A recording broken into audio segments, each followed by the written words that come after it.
বিধাননগরের councillor Samaresh Chakraborty, তার বিরুদ্ধে অভিযোগ ছিল প্রমোটারকে মারধর করার, কিন্তু সেই প্রমোটার পেটানোর পর এখনো খুঁজে পাওয়া যাচ্ছে না। এখনো অধরা কাউন্সিলর।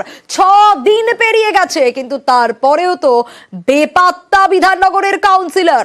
প্রমোটারের কাছে 50 লক্ষ তোলা দাবি, এমনটা অভিযোগ ছিল, আর টাকা পায়নি বলেই প্রমোটারকে মারধর করেছেন এই কাউন্সিলর, এমনটাই অভিযোগ ছিল। আর তারপর আমরা দেখেছিলাম যে বাগুইআটি থানা গোটা বিষয়ে তদন্ত করছে। কাউন্সিলরের বাড়ির সামনে যে ছবিটা দেখাবো, নোটিশ পর্যন্ত টাঙিয়ে দেওয়া হয়। কাউন্সিলরের বাড়ির সামনে নোটিশ টাঙানোর পরেও বেপাত্তা কাউন্সিলর। কিন্তু 6 দিন ধরে কাউন্সিলর বেপাত্তা, এখনো খোঁজ পাওয়া গেল না।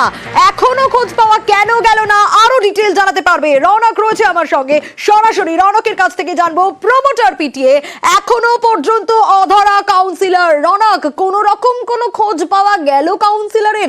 6 দিন পেরিয়ে গেল।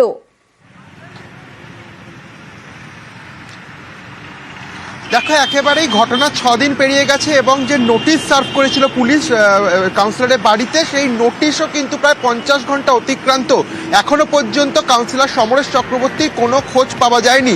যে ঘটনা ঘটেছিল, প্রমোটার আক্রান্ত হয়েছিল এবং সেই অবস্থায় কিন্তু তিনি যে থানায় অভিযোগও জানিয়েছেন এবং প্রমোটার এখনো ভয় আশঙ্কায় রয়েছেন। তিনি বলছেন যতক্ষণ না পর্যন্ত কাউন্সিলরকে ধরা হচ্ছে ততক্ষণ পর্যন্ত কিন্তু নিরাপত্তাহীনতায় ভুগছেন। অর্থাৎ গতকাল তাকে পুলিশ বাড়িতে গিয়ে আশ্বস্ত করেছিল যে তার নিরাপত্তার বিষয় পুলিশ দেখবে। পুরো আশ্বস্ত করার পরও কিন্তু তিনি নিরাপত্তাহীনতায় ভুগছেন। তিনি জানাচ্ছেন এই প্রমোটার যতক্ষণ না পর্যন্ত পুলিশের জিজ্ঞাসাবাদে সাড়া দিচ্ছে, প্রমোটারকে যতক্ষণ না পর্যন্ত ধরা যাচ্ছে ততক্ষণ পর্যন্ত তিনি নিরাপত্তাহীনতায় ভুগছে। এই কারণে কিন্তু তিনি নিজের যে বাড়ির সিসিটিভি ক্যামেরা, সেই সিসিটিভি ক্যামেরা নতুন করে লাগিয়েছেন এবং এই যে ঘটনা ঘটেছে, এই ঘটনার জন্য ইতিমধ্যে দুজনকে গ্রেফতারও করা হয়েছে। কিন্তু যে বিষয়টি সামনে রাখছেন প্রমোটার, যে তিনি বারংবার প্রথম দিন থেকে কাউন্সিলরের বিরুদ্ধে অভিযোগ করেছিলেন, সেই কাউন্সিলরের খোঁজ কেন পুলিশ পাচ্ছে না, সেই কাউন্সিলরকে খুঁজে বার করতে হবে। এর জেরে কিন্তু ইতিমধ্যে কাউন্সিলরের যে উত্তরবঙ্গের রিসর্ট, সেখানেও পুলিশ হানা দিয়েছিল, কিন্তু এখনো পর্যন্ত কাউন্সিলর সমরেশ চক্রবর্তী কোনো রকম কিন্তু খোঁজ পায়নি পুলিশ। একেবারেই রৌনক, অবশ্যই আমাদের নজর থাকবে। কবে শেষ দেখেছিলেন? দেখেছি হয়তো শুক্রবার, ঠিক মনে নেই, শুক্রবার নয় শনিবার এরকম দেখেছি। আর আমি তো ঘর থেকে বেরোই না, আমি কি করে দেখবো কে কখন আসছে যাচ্ছে। কিন্তু ওনার বিরুদ্ধে একটা অভিযোগ উঠছে, উনি এক প্রমোটারের কাছ দিয়ে মোটা অঙ্কের টাকা দাবি করেছিলেন। সেরকম কিছু কি আপনাদের সঙ্গেও এরকম কিছু আগে হয়েছে? না না না, আমি তো নিচে ভাড়া থাকি।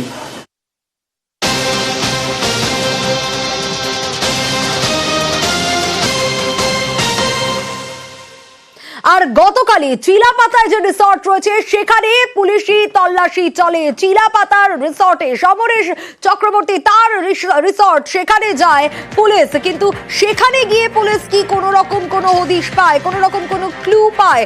রাজকুমার জানাতে পারবে। রাজকুমার, গতকালই আমরা জানিয়েছিলাম যে পুলিশি অভিযান চলেছিল সেখানে, কিন্তু তারপর কোনো রকম কোনো ক্লু পাওয়া গেল, কিছু জানা গেল? কোথায় কাউন্সিলর? দেখো সোনিয়া, না কোনো রকম কিছুই কোনো ক্লু পায়নি। একেবারে যে চিলাপাতার যে রিসোর্ট নর্দার্ন উড, সেই রিসোর্টে একেবারে তন্ন তন্ন করে তল্লাশি চালিয়েছে বিধাননগর পুলিশ কমিশনারেটের যে পুলিশের দল, তারা কিন্তু তল্লাশি চালিয়েছে এবং ওই রিসোর্টে মোট 12টি রুম ছিল। সেই 12টি রুমে কিন্তু ঢুকে ঢুকে কার্যত একেবারে সর্বোচ্চ তল্লাশি চালিয়েছে। শুধু রুমের ভেতর নয়, রিসোর্টের পেছনের যে জঙ্গল, চা বাগান, সর্বোচ্চ কিন্তু বিধাননগর পুলিশের যে দলটি এখানে এসছে, তারা কিন্তু তল্লাশি চালিয়েছে। কিন্তু দীর্ঘক্ষণ এই তল্লাশি চালানোর পরেও কিন্তু কার্যত খালি হাতে ফিরতে হয়েছে বিধাননগরের পুলিশকে। রিসোর্টের কর্মীদেরকে জেরা করা হয়েছে। এখানে ওই কাউন্সিলর, অভিযুক্ত কাউন্সিলর এখানে এসেছিল কিনা তার খোঁজ নেওয়া হয়েছে, কিন্তু রিসোর্ট কর্মীরা জানিয়েছেন যে না, এখানে তিনি আসেননি। এই রিসোর্টেই কিন্তু ওই অভিযুক্ত কাউন্সিলরের পার্টনারশিপ অর্থাৎ মালিকানার অংশীদারি রয়েছে বলে খবর, এবং সেই বিষয়টিও কিন্তু পুলিশ খতিয়ে দেখেছে। সব শেষে কিন্তু শূন্য হাতে একেবারে ফিরতে হয়েছে বিধাননগর পুলিশকে। বেশ রাজকুমার।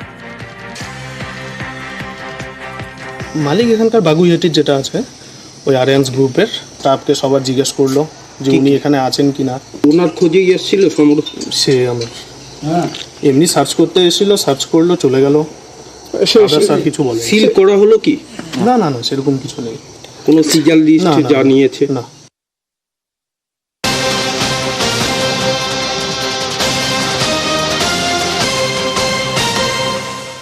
একেবারে বেপাত্তা কাউন্সিলর, কোনো খোঁজ নেই। অন্যদিকে চিলাপাতা যে রিসর্ট, সেখানেও কোনো খোঁজ পাওয়া গেল না। শূন্য হাতে ফিরে আসতে হলো পুলিশকে। কিন্তু বাগুইআটিতে আক্রান্ত প্রমোটারের বাড়িতে যান পুলিশ আধিকারিকরা। নিরাপত্তা নিয়ে প্রমোটারকে আশ্বাস দেওয়া হয়, কিন্তু প্রমোটার তো ভয় পাচ্ছেন। তিনি রীতিমতো নিরাপত্তাহীনতায় ভুগছেন, আতঙ্কে ভুগছেন।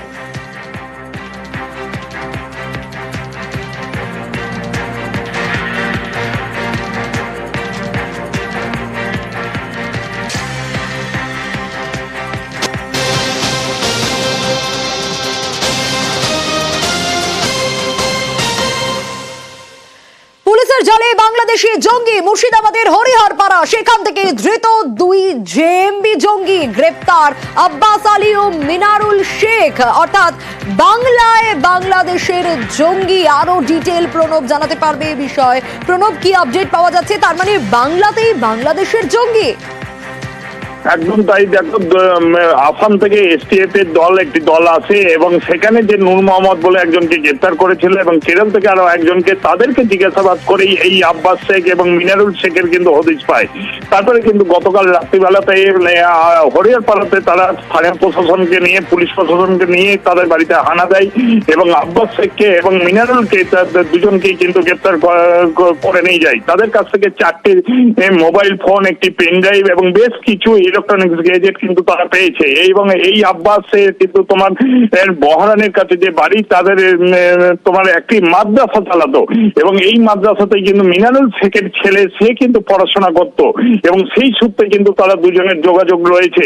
এবং মিনারুল শেখকে, সে কিন্তু তার তোমার যে সমস্ত পাম্প হয়, শ্যালো পাম্প, সেই সারানোর কাজ করতো এবং ক্লাস 3 অবধি পড়াশোনা করেছে বলে কিন্তু পরিবারের লোকরা জানাচ্ছে। এবং গতকাল রাত্রিবেলাতে তাকে প্রায় ঘন্টা, মুর্শিদাবাদের হরিহরপাড়ায় কতদিন থাকে সে বিষয়ে কি জানা যাচ্ছে? না, এরা তোমাদের স্থানীয় বাসিন্দাদের অভিযোগ যে বাড়ি থেকে সেভাবে বেড়াতো না এবং তারা কিন্তু বাড়িতেই থাকতো এবং পরিবারের লোকদেরও কিন্তু দাবি যে সে বাড়ির মধ্যেই থাকতো, সেইভাবে আশেপাশের লোকজনের সঙ্গে মেলামেশা করতো না। এবং তার দেখি স্থানীয়রা কি বলছেন। আব্বাস হয়তো এখন মাদ্রাসা খুলেছে, এটুকু শুনেছি, এটুকু জানি। কোথায় মাদ্রাসা খুলেছে? এই বাড়িপাড়া হাটে শুনছি যে আব্বাসকে ধরিয়ে লিখেছে ভোরবেলায়, তাই বলছে পুলিশে। বাইরে পুলিশ তো এখন বাইরে আর কি কোথাকার আমরা দেখেছি, এসে শুনে যে ধরিয়ে লিখেছে। আর এমনি কি কাজ করতে আব্বাস? এমনি তো মাদ্রাসায় ছেলে পিলে পড়ায়। কি করতো ছেলে আপনার? আর কি কাজ করতো? মাঠে কাজ করে। এর আগে কোনোদিন কেস ছিল থানায়? এর আগে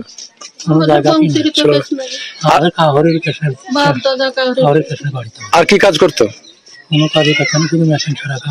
কোন মাদ্রাসায় পড়াশোনা করাতো বাচ্চাদের? আব্বাসের সঙ্গে মাদ্রাসায় থাকতো বলছে। কার সঙ্গে? ওই আব্বাস শেখের সঙ্গে কি সম্পর্ক ছিল? ছেলে পড়ায়, তাই ওখানে কি আছে কি করে বলবো? ও তো বাইর থেকে লোক ছিল, আমি শুয়ে আছি, আমি মেলা মানুষ দেখলে ভয় করি। আমাকে গিয়ে ডাকছে, দেখো ব্যাচ মিলিয়ে সব।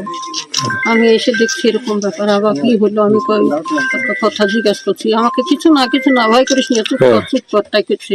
হয়েছে ঠিকই, তুই আমাকে একটু এই করলো, দিয়ে তুলে নিয়ে চলে গেল, বাড়িতে ঢুকতে দিল না, কিছু আর কিছু না। বাইরে পুলিশ এসে নিয়েছে? কি টাকার পুলিশ? আমরা বাইরের পুলিশ, তাই বললো, তাছাড়া আর কিছু কথাই বলতে দিল না। ওর 3টের সময়। 3টের সময় কোথাকার পুলিশ নিয়ে গেছে ধরে? কিছু জানেন? না, আমরা বলতে পারবো না কোথাকার পুলিশ। কি কেসের জন্য নিয়ে গেছে? না, কোনো কেস তো না, আমরা কি করে জানি? এর আগে কোনো কেস ছিল? না, ছিল না। আমরা কি মনে করবো বুঝতেই পারছি না, কিছু লেগে ধরে লেগেছে। মাদ্রাসা খুলবো, পড়াবো ছেলেকে, তাই বলে একটা ঘর ভাড়া করে মাদ্রাসা ওরা ছেলে নিয়ে পড়াতো। কোথায়? এই বাড়িপাড়ায়। কার সঙ্গে?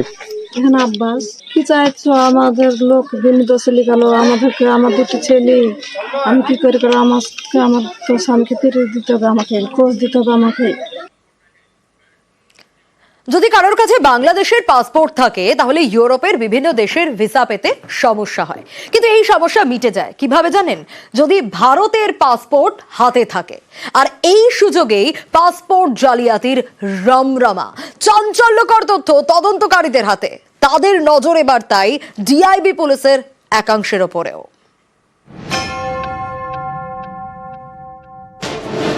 জাল নথি তৈরি করে ভারতীয় পাসপোর্ট, সেই পাসপোর্টই চলে যাচ্ছে বাংলাদেশিদের হাতে।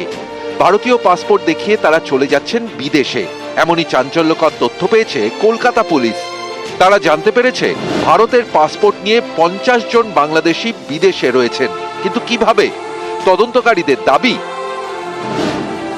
বাংলাদেশের পাসপোর্টে বিভিন্ন দেশের ভিসা পেতে সমস্যা হয়, বিশেষ করে ইউরোপের বিভিন্ন দেশের ভিসা পেতে সমস্যা হয়। ভারতের পাসপোর্ট হাতে পেলে এই সমস্যা মিটে যায়। এই সুযোগেই জাল ছড়ায় পাসপোর্ট জালিয়াতি চক্র।